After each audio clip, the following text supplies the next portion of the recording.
Pessoal, bom dia, sétimo ano! Como você está nessa manhã de segunda-feira? Bem-vindo a mais uma semana. Pessoal, e como sempre, eu vim apresentar as nossas aulas do dia. Hoje, vocês terão uma aula de inglês, uma aula de informática, uma aula de ciências e uma aula de redação. E as aulas ocorrerão nessa mesma sequência. A primeira aula de inglês, ministrada pelo Mr. Steffley. A segunda aula de informática, ministrada pelo Mr. Gleidson. A terceira aula de ciências, ministrada pela Miss Val. E a quarta aula de redação, ministrada pela Miss Cristiane. Pessoal, estou deixando para vocês aqui na descrição do vídeo o momento exato que cada uma dessas aulas começam, caso você tenha que voltar em algum momento. Pessoal, não deixem de participar das lives que ocorrem ao longo de toda a semana, segundo o calendário já enviado para vocês. Pessoal, nessas aulas, além da presença de vocês serem verificada, essas aulas são plantões de dúvidas. É um extra para explicar para vocês um conteúdo que vocês, caso venham a ter dúvida, para trabalhar e reforçar conceitos que nós trazemos aqui nos vídeos. Por meio dessas aulas nós jogamos, brincamos com o nosso conteúdo. São aulas divertidas que ocorrem todas as manhãs. Pessoal, não perca essas aulas, ok?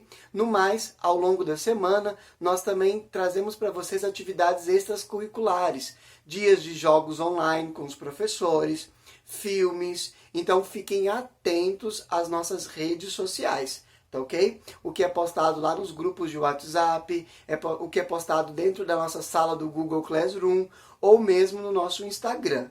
Beleza? Pessoal, no mais, desejo a vocês uma ótima segunda-feira. Até amanhã. Fiquem com Deus.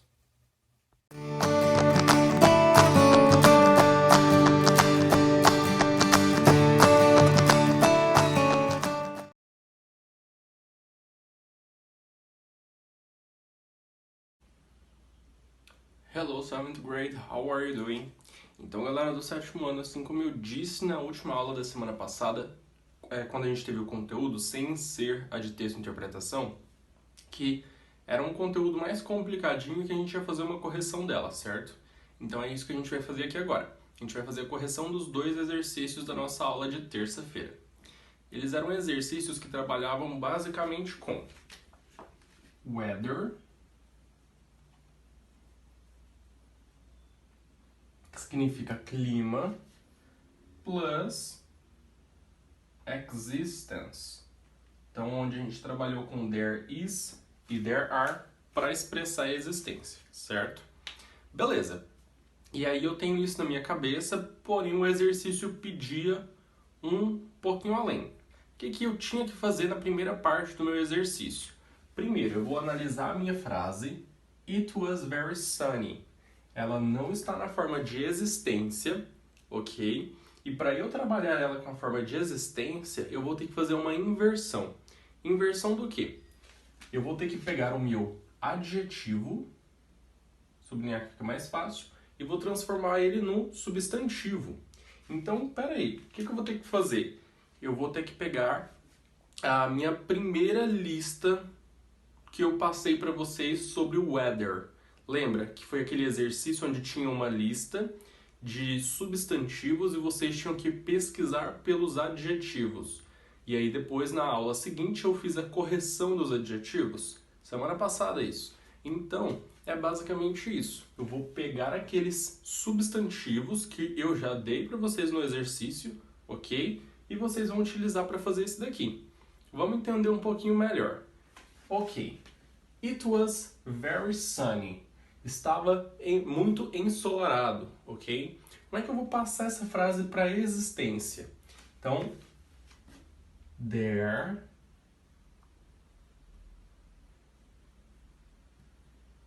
was... Aí, beleza. O livro traz pra gente uma expressão nova. E essa expressão substitui o very. O very é uma expressão que significa que é de quantidade, significa muito, porém ela está deixando de ser usada, porque a gente tem inúmeras outras palavras que a gente pode usar para substituir ele. Então, o livro traz pra gente a lot, que significa muito, ok? Então, o que eu vou ter que colocar aqui? There was a lot. Então, eu tiro o very e coloco a lot. E aí eu vou substituir o sunny, que é o adjetivo, pelo substantivo, que é sun, ok? There was a lot of sun. Então, tinha sol, ok? É basicamente isso, tinha muito sol. Em português não vai fazer muito sentido essa frase, ok? Mas esse é o modelo de estrutura que o livro pede pra gente estar usando, alright? Então a gente vai ter que fazer isso seguindo os outros da mesma forma. It was very rainy. There was a lot. Ups. O Mister esqueceu de uma coisa aqui, hein? Faltou o nosso of. A lot of sun. O D, ok? Então, a lot of rain. Perdão. Third, it was very windy. There was a lot of wind. E it was very foggy. There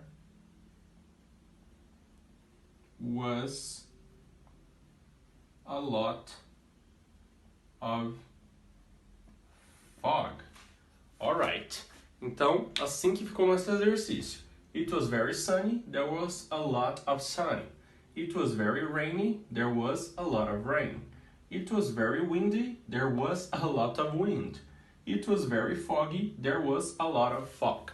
Ok? E tenta lembrar aí qual que é a pergunta para o clima. Qual que é a pergunta que a gente faz? Eu passei para vocês 2 vezes seguidas. What's the weather? Completa aí. Não deixe isso sumir da cabeça de vocês, ok? A gente vai ter um exercício nas próximas aulas aí que vocês vão precisar saber qual que é o correto, qual que é a pergunta correta. Qualquer coisa, volta nos vídeos que eu já passei. Então essa é a primeira parte do exercício. Vamos lá para a segunda parte então.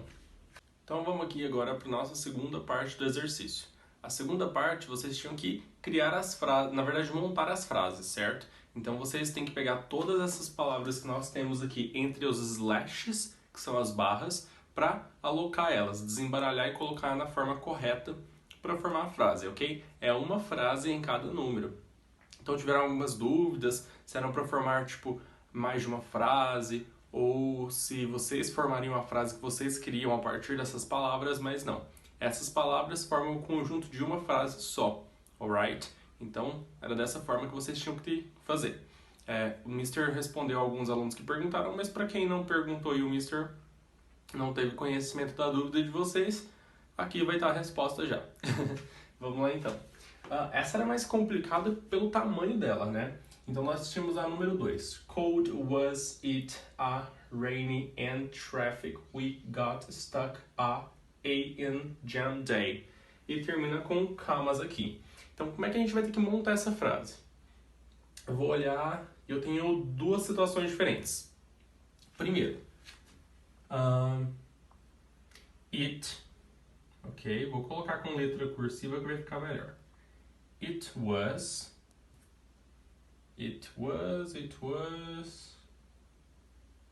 ok,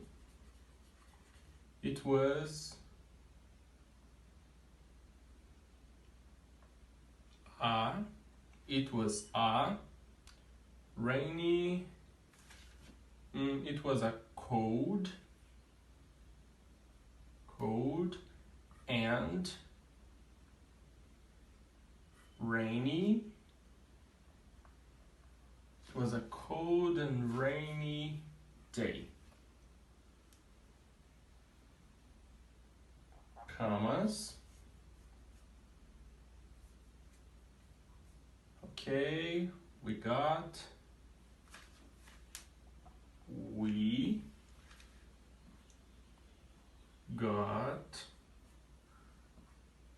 stuck. We got stuck in a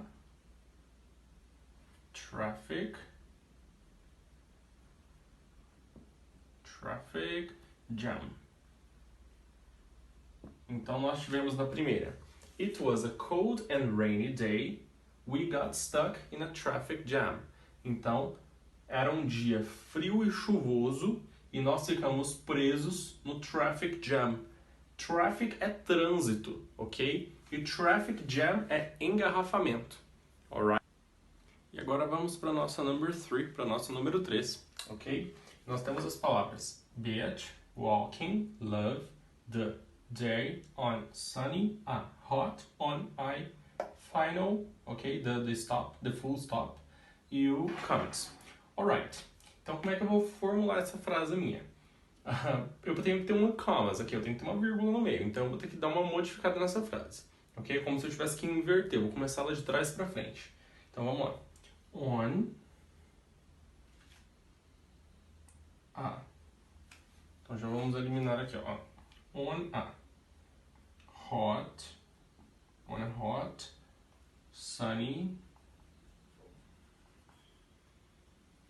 on a hot sunny day,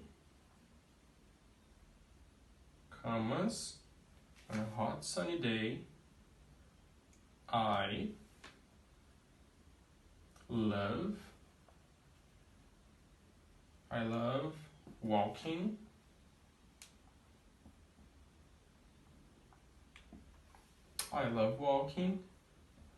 on the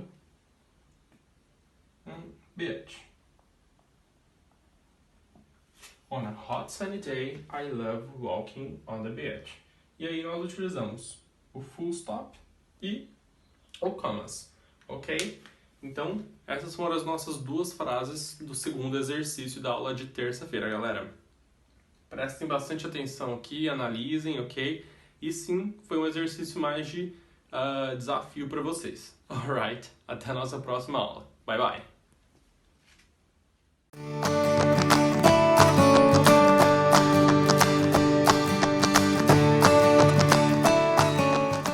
Olá, queridos alunos, bom dia, boa tarde, boa noite, dependendo aí do horário que vocês estiverem vendo esse vídeo. Acho que bom dia, né? Vocês são alunos bem aplicados. Acho que quando acaba a live aí vocês vêm correndo assistir a videoaula. Mas quem também não assiste de manhã, assiste à noite. Enfim, vantagens do EAD é poder ter a sua aula onde você quiser, a hora que você quiser. E pessoal, mais uma semana começando aí. Estamos seguindo aí o mês de maio, já estamos aí mais da metade do mês já foi. E eu trouxe mais um conteúdo, né, para a gente trabalhar nas aulas de informática, para ser mais preciso nas próximas 2 aulas de informática, essa e na próxima, que é um tema, uma discussão, que alguns alunos já tiveram essa discussão, outros ainda não. Foi bem quando começou o período da pandemia, e aí já houve a necessidade da quarentena. Então eu trouxe porque é um tema legal, um tema interessante de saber, e é um tema interessante de ser relembrado, para quem já viu, e sempre entender, né, que é o tema do surgimento do computador, da tecnologia do computador, sempre entender aí de onde veio, para onde foi, e ao longo aí das aulas a gente vai fazer um comparativo de como começou e aonde nós estamos agora, o que nós temos agora e aonde nós podemos chegar com o andamento aí da tecnologia. A tecnologia ela não para, os cientistas aí, o pessoal, a galera está sempre tentando fazer aparelhos mais modernos, modelos novos de celular, de televisão, de computador. Então a tecnologia ela nunca está estagnada, ninguém nunca está satisfeito, e isso é bom, a tecnologia tem que ser evoluindo. Afinal de contas, se a tecnologia não evoluísse, a gente não teria aí sistema de ensino EAD, eu não teria câmera, internet e tudo isso. Mas nem sempre foi assim não, tá? Nem sempre houve esses celulares super modernos, esses computadores ultra potentes.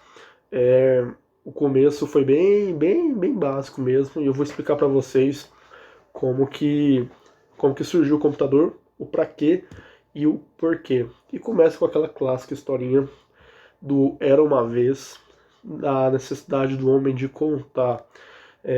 Antigamente, o Homem da Caverna, né, vocês estão vendo o Homem da Caverna, não tinha muita fonte de tecnologia, também não tinha muitas roupas, né, não tinha essas roupas tão bonitas como nós temos hoje, cabelo então nem se fala. Na verdade, mentira, esse desenho aí, ele ele é bem ilustrativo, porque no período das cavernas, o homem ele era bem peludo. O pelo é algo que a gente foi perdendo com a medida que fomos evoluindo. Porém, isso é ciência, isso é biologia. Vamos focar aqui para a parte da informática. Vamos imaginar aí o homem da caverna mais ou menos desse jeito aí. E, pessoal, houve a necessidade de se contar. Seja de fazer contagem dos produtos que eram feitos nas caças, dos produtos que eram armazenados. Afinal, o homem saía para fazer as caças e precisava fazer a divisão dos bichos, do que fosse caçado, do que ele estava armazenando.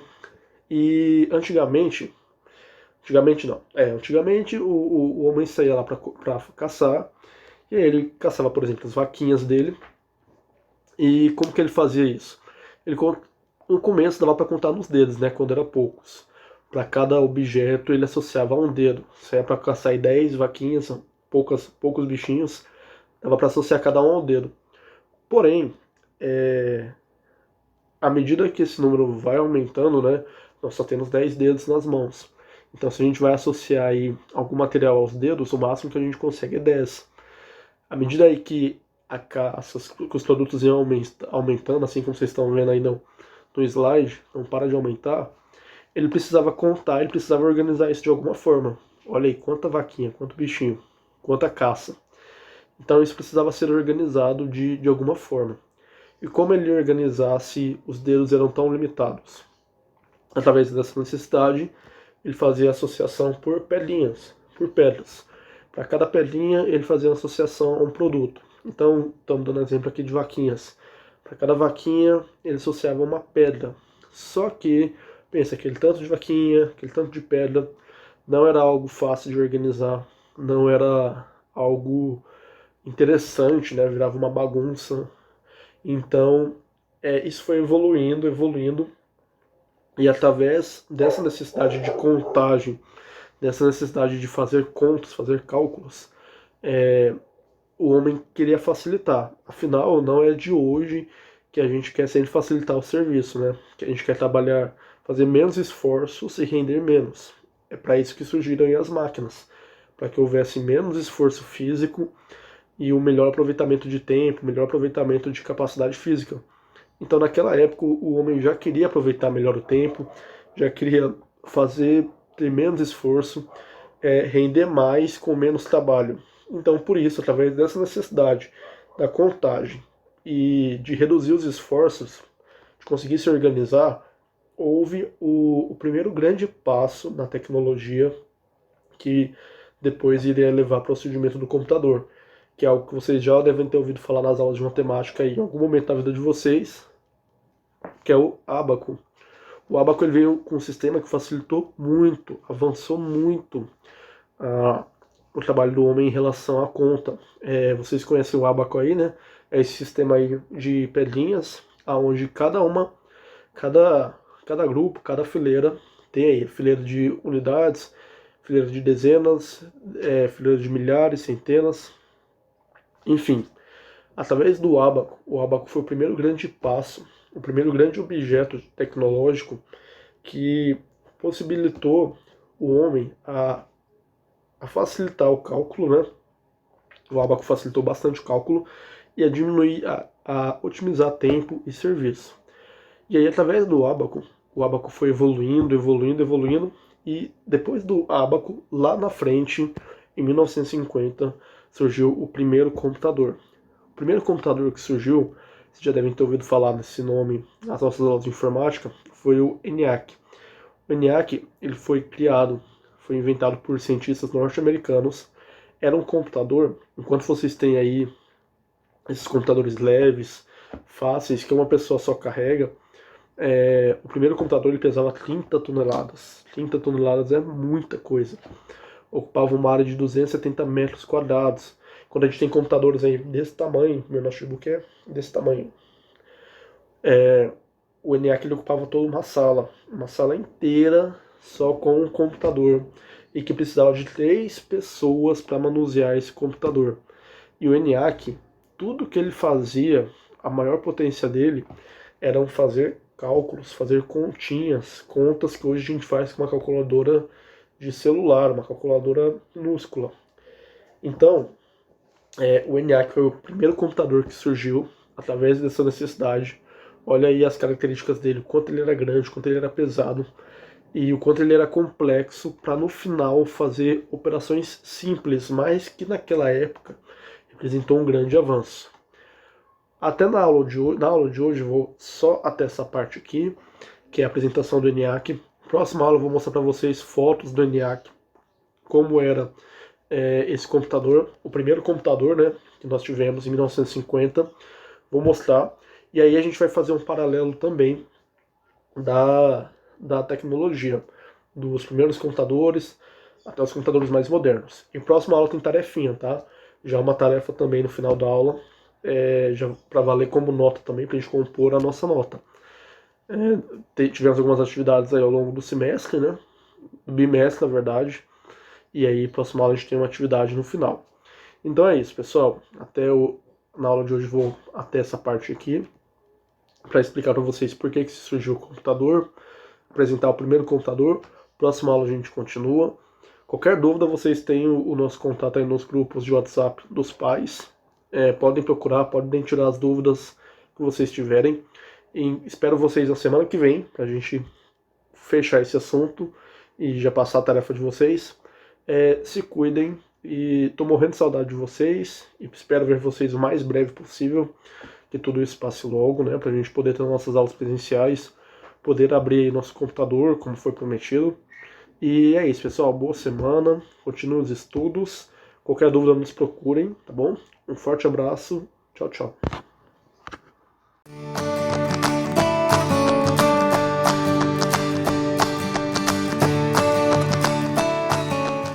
Bom dia, meninos do 7º ano. Como vão vocês? Como é que foi o final de semana?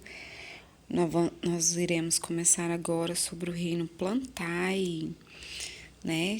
Vamos falar, né, da classificação dos vegetais, o capítulo 7 do nosso módulo 2, que ele vai falar sobre a diversidade dos vegetais. O reino Plantae, ele tem algumas características. Eles são eucariontes, que nós já vimos, né? Pluricelulares. Eucariontes é que a célula ela é delimitada por uma membrana nuclear. Pluricelulares, que contém mais de uma célula. Autótrofos, que eles fazem fotossíntese, né? Produzem seu próprio alimento. Fotossintetizantes. Presença de seiva, a gente viu na aula da semana passada que eles produzem seiva bruta e elaborada. Na verdade, ele não produz, né, a seiva bruta, ele absorve. Presença de parede celular, né, que vai ter uma celulose, vai ter cloroplastos e estômatos, que é o que diferencia a célula vegetal da animal. Tem reserva de carboidrato, como no caso o amido. São predominantemente terrestres, né? E apresenta tamanhos variados. Nós vamos ver que tem grupos bem minúsculos de plantas bem pequenas e bem em tamanhos gigantescos. Quais são os representantes do reino Plantae? Quantos representantes a gente tem? Né? Nós temos aí, gente, 4 grupos de plantas. Eles são divididos, né? No reino Plantae, ele é dividido em criptógamas, que são as plantas sem sementes, e fanerógamas, que são as plantas com sementes. As plantas com sementes, elas são as briófitas e as pteridófitas. As briófitas são as únicas que são chamadas de avasculares. O que é isso? Ela não possui, né, vasos condutores de seiva, tá? Exemplo, nós temos os musgos e as hepáticas.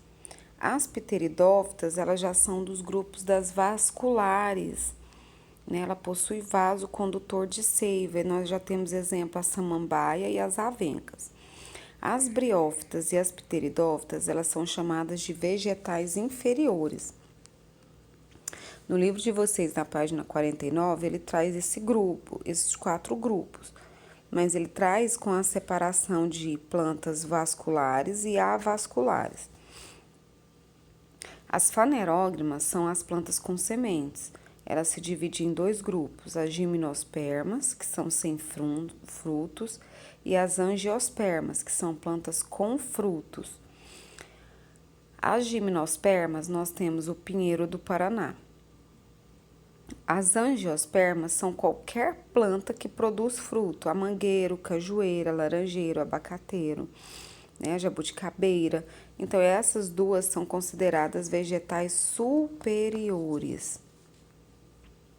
Aqui eu tenho um exemplo, né, de briófita, pteridófita, gimnosperma e angiosperma, tá?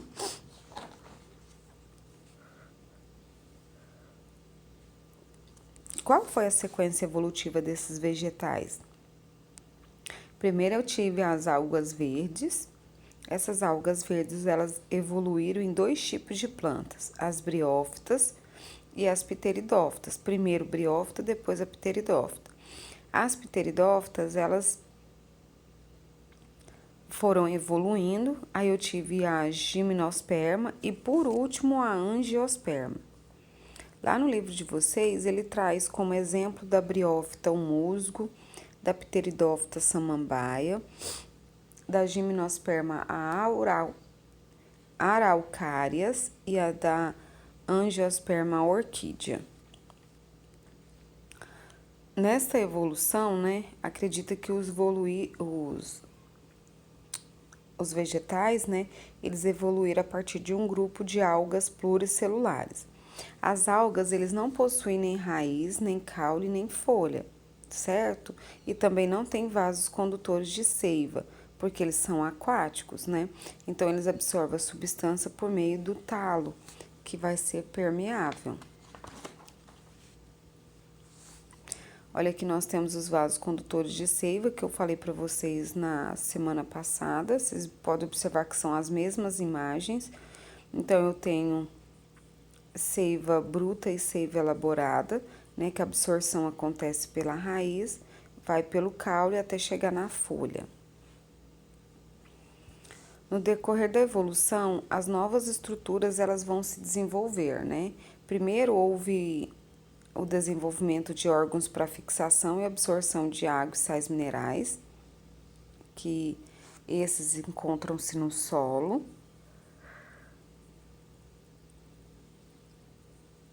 A epiderme, com revestimento para impedir a desidratação, e a presença de umas estruturas especiais chamadas estômatos, né, que vai permitir a troca de gases entre o vegetal e a atmosfera.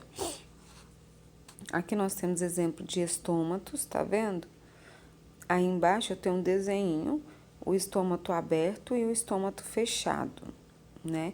E as duas figuras à direita, eu tenho a coloração dele numa célula vegetal, tá? Como que acontece a reprodução, né? Houve também uma evolução nessa reprodução, ela também se modificou, né? As algas que veio do meio aquático, elas possuíam gametas flagelados, né? Que tinham um flagelo que nadava em direção a outras algas, né? A outros gametas para poder reproduzir, né? Como os vegetais, eles foram evoluindo em solo, né? E aí foram, ao longo do tempo, eles foram adquirindo fórmulas de reprodução que a gente vai estudar a seguir, né? Logo mais a gente estuda as formas de reprodução. O primeiro grupo que nós vamos estudar são as briófitas. Lá na página 50 do livro de vocês, das 50 e 51, tá lá falando sobre as briófitas. Então, eu sugiro que vocês parem o vídeo agora, peguem o livro, façam a leitura da página 50 e 51. Após fazer a leitura, volta e despausa o vídeo, a nossa aula, e vai sublinhando, procurando as informações que eu for destacando agora e destaca no seu livro, porque facilita demais para vocês poderem estudarem, né? Para poder entender a briófita, entender o ciclo, né? Entender as características. Então, faça a leitura e depois volta e vai destacando. Então, as briófitas, meninos, as briófitas, elas são plantas bem pequenas, né? São vegetais de poucos centímetros de altura. E elas vivem em lugares úmidos e sombrios. Uma das características mais marcantes das briófitas é a ausência do vaso condutor de nutrição. Como exemplo, nós temos os musgos, né? As hepáticas e alguns outros grupos aí, mas o que a gente mais vai falar são os musgos e as hepáticas, tá? Então, a característica principal das briófitas, certo? É a ausência de vasos condutores. Ela não tem nem xilema e nem floema, tá? Professora, mas como que é feito, então, esse transporte de substância? Como é que ela se nutre, né? É feito de célula por célula, tá? Porque não tem vaso. Então, por isso que ela é bem pequena, né? E aí ela vive também em locais úmidos. Se ela vivesse em locais secos, ela também não ia conseguir sobreviver, tá? Aí, como ela precisa da água para fazer a fotossíntese, então ela vive em locais úmidos e também para ela poder fazer a sua reprodução, então ela precisa desse local úmido, ela precisa da água. Então, as briófitas, elas foram as primeiras a ocupar o ambiente terrestre, né, os lugares úmidos. Possuem uma estrutura de fixação e absorção. Não tem raiz, nem caule, nem folha, mas ele é chamada de filoide, cauloide e rizoide. Então, é uma estrutura bem rudimentar que vai dar origem no próximo grupo à raiz. Elas são avasculares, né? Não tem vasos condutores, por isso o tamanho delas é limitado. Então, ela tem um limite. Olha aí no desenho, eu tenho um rizoide, um cauloide e um filoide. Aqui tem exemplos de briófitas, né? Eu tenho um musgo que ele pode chegar no máximo a 2 centímetros. Olha lá, e eu tenho as hepáticas, tá? Musgo a gente vê muito em regiões onde tem cachoeira, sobre pedras, às vezes no caule de algumas árvores, tá? Olha, eu tenho um musgo, tá vendo que eu falei pra vocês? Ah, professora, eu conheço isso como lodo também, tá? Que dá na calçada quando chove muito. Olha, eu tenho uma hepática, tá vendo? No solo, bem pequenininha. E tenho lá na árvore. Aqui tá o exemplo de uma samambaia. Do lado da samambaia eu tenho vários musgos. A samambaia ela é uma pteridófita.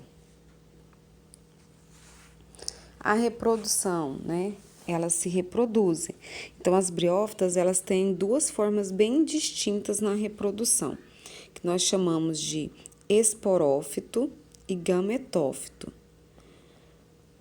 O gametófito, né, é a forma que produz os gametas, então ele vai participar da etapa sexuada da reprodução desses vegetais, né? Então, ela é a estrutura vegetal produtora de gametas na fase que ele vai reproduzir sexuadamente. O esporófito é a estrutura que vai produzir esporos e aí eles vão participar da fase assexuada da reprodução das briófitas, tá? E aí eu vou explicar com mais detalhe. Então, as briófitas, né, o gametófito das briófitas, eles não têm folhas, caules nem raízes, tá? Então, eles possuem estruturas que vão desempenhar papéis semelhantes ao dos órgãos vegetativos. Então, eu tenho aí, ó, nas criptógnas, né, o gameta masculino é denominado anterozoide e possui um flagelo. Na feminina é chamada de oosfera. Então, eu tenho a reprodução, né, duas etapas, o gametófito e o esporófito, certo? Gametófito é que vai produzir os gametas, esporófito vai produzir os esporos. E aí nós temos a parte masculina e feminina. O gameta masculino é chamada de anterozoide e o gameta feminino oosfera. Então, a gente vai precisar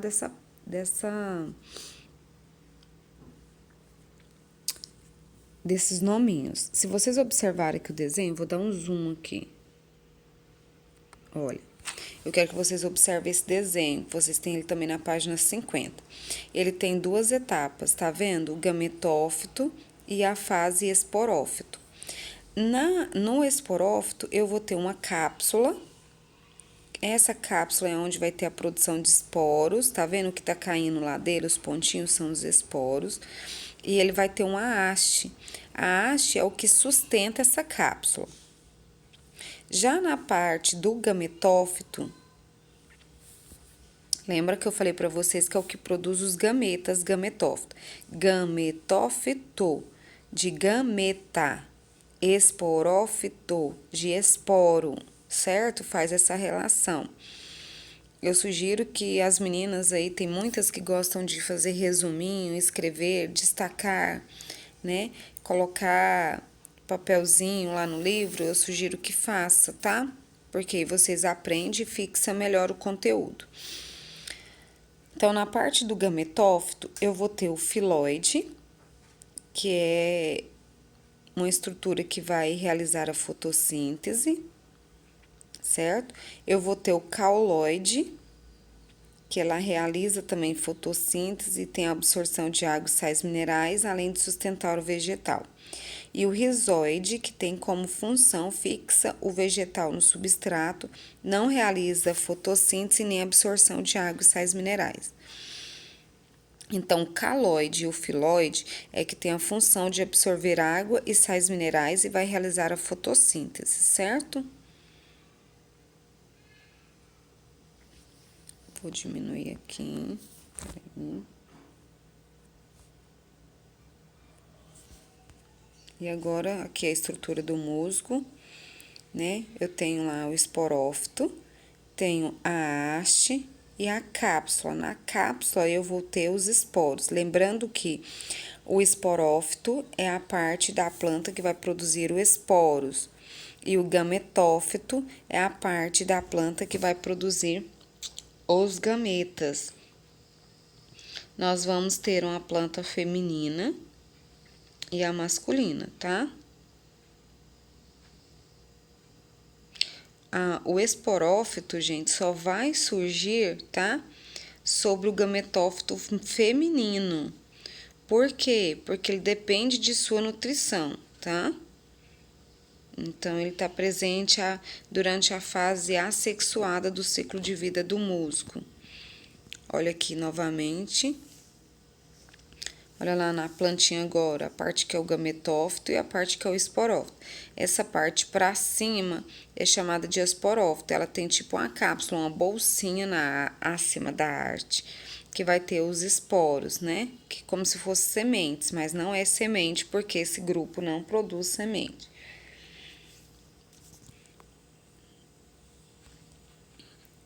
Olha o ciclo de vida. Esse ciclo de vida, vocês têm ele na página 51, que é o mesmo, tá? É o de um musgo. Então, os musgos, eles vão apresentar gametófito e esporófito. As duas formas, elas participam em dois momentos diferentes da produção do vegetal. Ele tem a fase sexuada, que ele vai ter o gametófito, e a fase assexuada, que ele vai ter o esporófito, certo?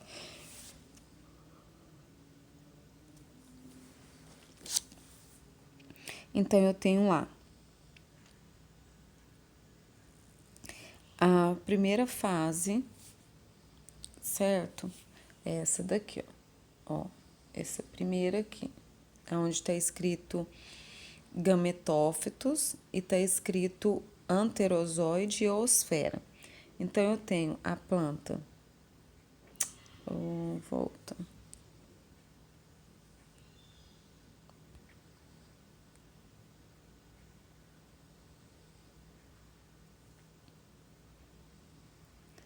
Eu tenho a planta masculina e a feminina. A masculina é o que produz anterozoide e a feminina é a que tem a osfera, certo? Então, no gametângio feminino, eu vou ter a osfera e no gametângio masculino, eu vou ter a formação do anterozoide. O que acontece depois, né? Depois, o anterozoide vai sair, né, lá do gametófito masculino e vai até a oosfera no gametófito feminino. Aí ele fecunda. Quando acontece a fecundação, né? Como é que ele vai sair, professor? Através da água que vai carregar esse anterozoide até a oosfera. Lá ele vai fecundar e vai desenvolver um embrião. Essa é a fase sexuada. Por que é sexuada? Porque eu tenho o gameta masculino e o gameta feminino, certo? Então, quando o anterozoide, célula reprodutora masculina, se junta com a oosfera, que é a célula reprodutora feminina, vai formar um embrião ou zigoto, certo? Esse zigoto vai desenvolver e esse embrião vai dar origem ao esporófito, certo? Sobre a planta feminina vai crescer o esporófito. Então, no gametângio feminino, eu vou ter a formação do esporófito. Olha lá. Aí eu tenho a haste, não quer dar zoom agora. Vai ter a haste e a cápsula. Eles vai amadurecer e vai liberar os esporos no ambiente, certo? E aí, em condições adequadas, esses esporos vão desenvolver e vai dar origem ao gametófito feminino e ao masculino. E aí o ciclo começa tudo novamente, ok? Lá na página de vocês também tá explicando, mas guardem o videozinho porque depois vocês vão precisar para fazer atividades sobre esses ciclos. E aí eu vou passar para vocês as atividades no livro da página 77 e 78. É o para quem quer mais, certo? Eu irei fazer essa correção na live de terça-feira, dia 19/5. Então, quem for participar da live tem que estar com as tarefas prontas, porque eu vou pedir para mostrar pela webcam, certo? Então, participou da live, me mostra as atividades, ok? Essas atividades, para quem quer mais, não é sobre as briófitas, tá? Ela é a revisão do capítulo 5 e 6, se eu não me engano, tá? Beijos para vocês, até a próxima aula.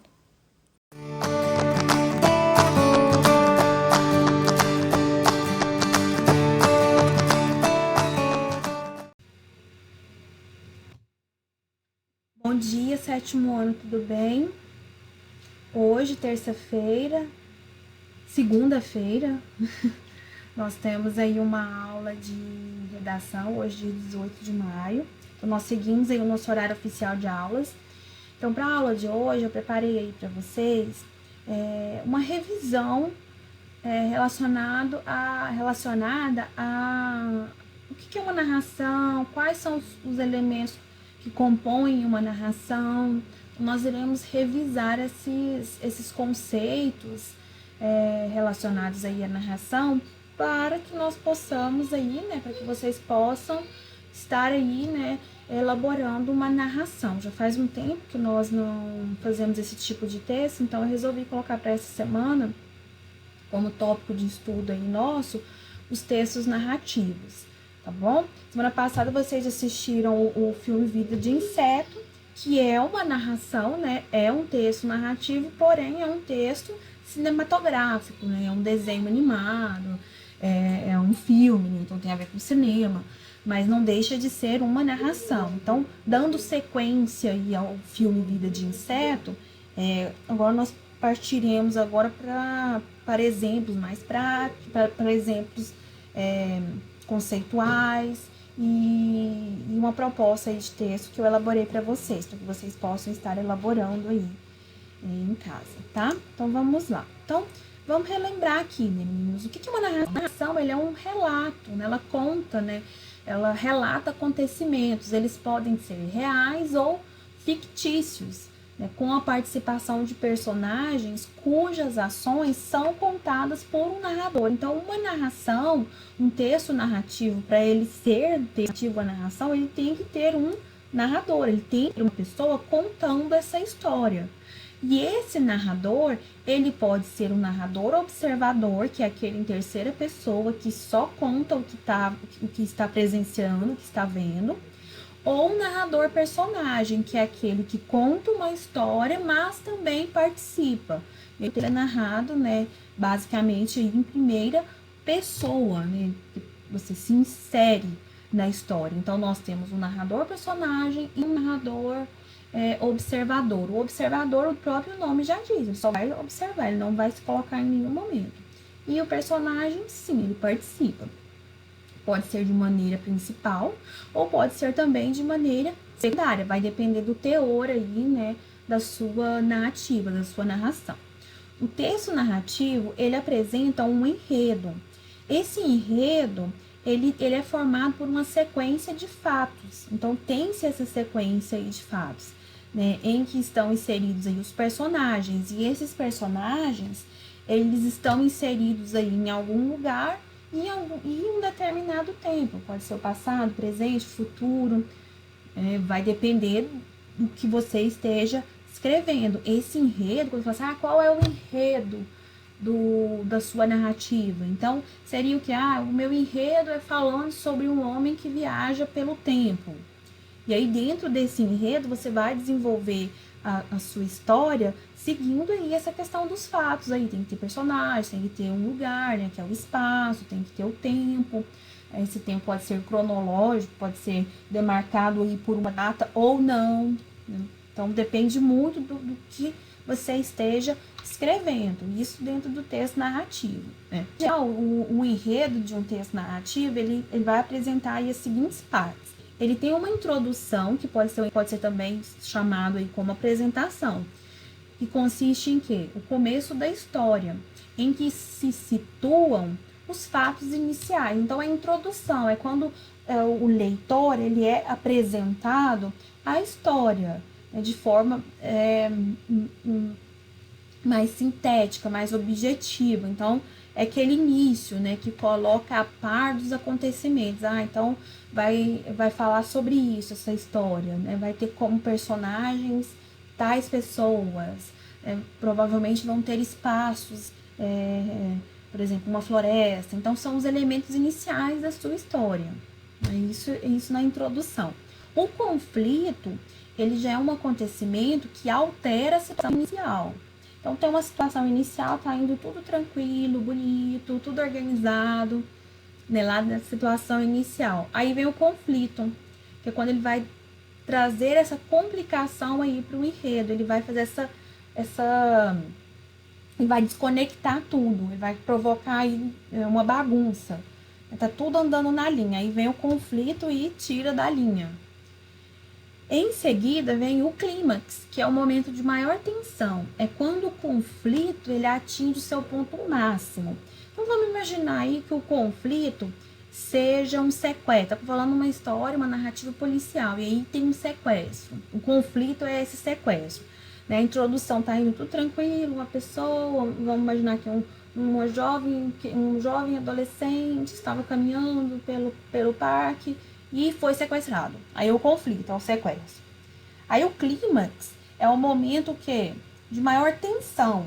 É quando assim, ou você paga o resgate, ou então eu vou deixar o meu refém em outro estado, por exemplo. E um bandido faria isso, né? Vamos pensar que ele faria isso. Então eu vou deixar o meu refém lá em outro estado, ele vai ter que voltar a pé. Então, você paga o resgate. Um exemplo meio bobo, né? Mas para vocês entenderem aí. Então, esse é o clímax. A conclusão ou o desfecho é quando esse conflito ele é solucionado. Então, como que esse conflito ele foi solucionado? Fomos lá e pagamos o resgate e o adolescente foi libertado. E aí, o conflito, ele pode ser feliz, ele pode ser cômico, ou seja, ele pode ser engraçado, ele pode ser trágico, ele pode ser também surpreendente, pode ser que aconteça uma coisa que ninguém estava imaginando, e aí aparece aí nessa conclusão aí do desfecho. Então, são essas, né, introdução, apresentação, conflito, clímax e a conclusão ou desfecho, são partes integrantes aí do enredo. Como é estruturada a sua narrativa, né? Nós temos aí uma estruturação, né, que vai seguindo mais ou menos aí esse passo a passo, seria mais ou menos um passo a passo, né, essas pontuações que eu coloquei aí para vocês. Agora, eu vou falar para vocês sobre os elementos da narrativa, os elementos que compõem. Eu mostrei para vocês anteriormente a estrutura de uma narrativa. Agora eu vou mostrar para vocês os elementos que compõem uma narrativa. Então, nós temos aí os fatos. O que são os fatos? Ele é um conjunto de acontecimentos que são encadeados. E eles constituem um enredo ou a trama. Então, esses fatos são os acontecimentos em si. É o desenrolar aí da história. Os personagens, né? Podem ser o quê? Pessoas ou seres personificados. O que são seres personificados? Pode ser uma cadeira que foi personificada, ou seja, ela tem comportamentos, sentimentos, ela age como um ser humano. Então, ele é um objeto que foi personificado. Pode ser também um animal que foi personificado. E assim por diante, né? E esses personagens, eles vivem esses fatos que são narrados pelo narrador. Os personagens, eles podem ser protagonistas, antagonistas ou personagens secundários, que são elementos aí constituintes que nós já falamos, né? O protagonista é o personagem principal, o antagonista é aquele que está sempre tentando prejudicar ou interferir aí na vida do protagonista, e os secundários são aqueles que compõem aí, né, o restante da narrativa. Eles não exercem papéis significativos, mas eles têm que existir, porque não tem como, né, ser uma história só com dois personagens aí, não tem ninguém mais em volta. Até mesmo, né, o papel aí dos personagens secundários também é para dar mais vida à história, né, dar mais segmento, colocar mais detalhes. Então, os personagens secundários, eles são importantes dentro da narrativa. Muitas pessoas não, que eles não têm valor. Eles têm valor, sim, um valor significativo, importante.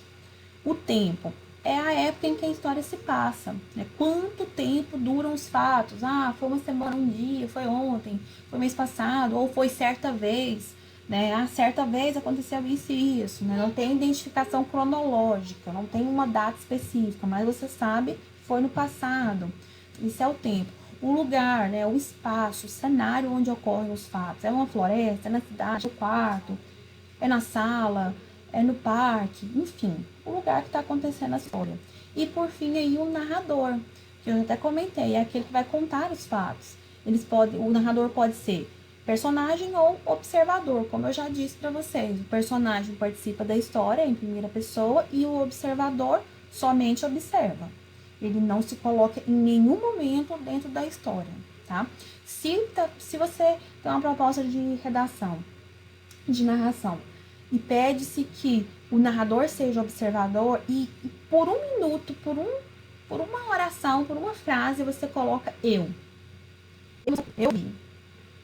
Já a sua história já deixa de ser com o narrador observador, já passa a ter um narrador personagem. Então tem que tomar muito cuidado com esses pequenos detalhes, até mesmo com relação a sujeito oculto, que até conteúdo que nós estamos estudando em gramática. O sujeito oculto, ele não aparece, mas você sabe que ele tá lá. Então, se eu falo assim, pensei que haveria um final feliz, já transformou sua história aí com o narrador personagem, porque pensei que haveria, né, pensei, é um sujeito oculto. Eu pensei, não tem o eu, mas nós sabemos que ele tá ali escondido.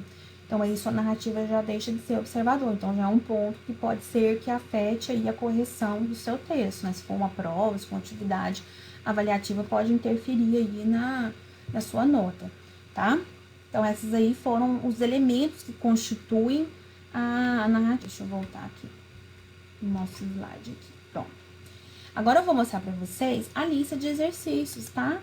Na verdade, não é uma lista de exercícios, é uma proposta de narração. Então, leia e observe a tirinha. É do Snoopy. Então, tem o primeiro quadrinho. Ele tá aqui. Tem uma máquina de escrever. Depois, ele tá virado. Aí, depois, ele se volta, né? Ele fica de frente aqui pra máquina de escrever. No terceiro quadrinho. Era uma noite escura e tempestuosa. Um bom texto dá muito trabalho. Não basta ter ótimas ideias se elas não estiverem bem organizadas e estruturadas na língua escrita. Por isso, é preciso praticar e escrever sempre.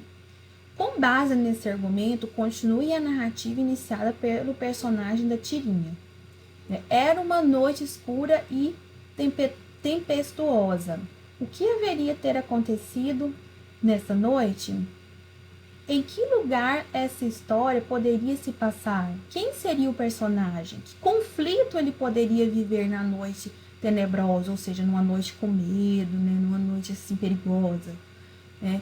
Então, você vai desenvolver a sua narrativa em torno disso aí, dessa sequência aí, né? Era uma noite escura e tempestuosa. E aí, o que mais que aconteceu?